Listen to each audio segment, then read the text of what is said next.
স্বাধীনতার ঘোষক শহীদ রাষ্ট্রপতি জিয়াউর রহমান বীরুত্তম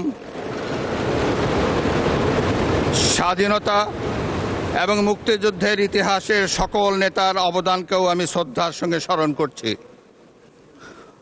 বাংলাদেশের 3 বারের নির্বাচিত সাবেক প্রধানমন্ত্রী ও বিএনপির সাবেক চেয়ারপারসন দেশনেত্রী বেগম খালেদা জিয়ার অবদানকে শ্রদ্ধার সঙ্গে স্মরণ করছি,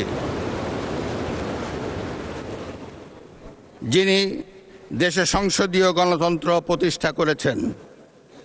গণতন্ত্র প্রতিষ্ঠার লড়াইয়ে প্রতিবার সামনের কাতারে থেকে আপোষহীন নেতৃত্ব দিয়েছেন। জনাব স্পিকার, বাংলাদেশের গণতন্ত্রের ইতিহাসে 2024 সালের জুলাই আগস্ট মাসে ছাত্র জনতার গণ অভ্যুত্থান একটি গুরুত্বপূর্ণ ঘটনা। কোটা সংস্কার আন্দোলন থেকে এক পর্যায়ে এটি ফ্যাসিবাদ বিরোধী আন্দোলনে রূপ নেয়। দেশের ছাত্র জনতা, কৃষক, শ্রমিক, শিক্ষক, সাংবাদিক, বুদ্ধিজীবী, প্রবাসী তথা সকল শ্রেণী পেশার মানুষ গণতন্ত্রের পক্ষে রাজনৈতিক দলসহ সকলের সম্মিলিত আন্দোলনের ফলে 2024 সালের 5ই আগস্ট তৎকালীন ফ্যাসিস্ট সরকারের পতন ঘটে।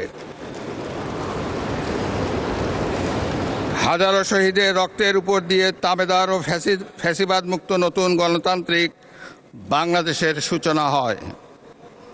আমি 2024 সালের জুলাই আগস্ট ছাত্র জনতার গণ অভ্যুত্থানে শহীদ ও আহতদের এবং দীর্ঘ 1.5 দশকের ফ্যাসিবাদী শাসন আমলে গুম, খুন, বিচার বহির্ভূত হত্যাকাণ্ড এবং ফ্যাসিবাদ বিরোধী আন্দোলনে নির্যাতন ও নিপীড়নের শিকার সাধারণ মানুষ ও রাজনৈতিক দলের সদস্যবৃন্দকে কৃতজ্ঞতার সঙ্গে স্মরণ করছি,